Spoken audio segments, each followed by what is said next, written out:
ringrazio la coalizione di centrodestra, prima di tutto Luca Zaia,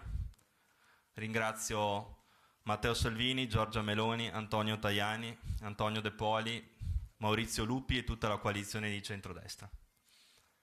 È stato un lavoro importante, abbiamo messo al centro della nostra agenda politica il tema del sociale e della sanità, l'abbiamo fatto con coraggio, tenendo conto di alcuni trend importanti che avremo davanti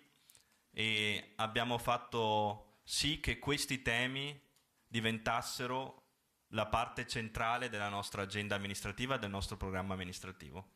Abbiamo dimostrato che non ci sono temi di proprietà di una coalizione, ma che tutti i temi possono essere affrontati anche dal centrodestra proponendo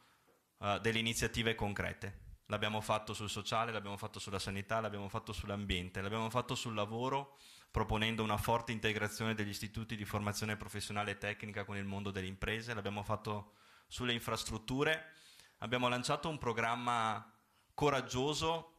ma che parte dall'orgoglio dei grandi risultati ottenuti dall'amministrazione Zaia e con la prospettiva di guardare alla società dei prossimi decenni, che sarà una società più longeva, che quindi dovrà tener conto di questa circostanza per garantire servizi socioassistenziali a una popolazione che invecchierà sempre di più e alla quale va doverosamente data attenzione, con RSA attrezzate,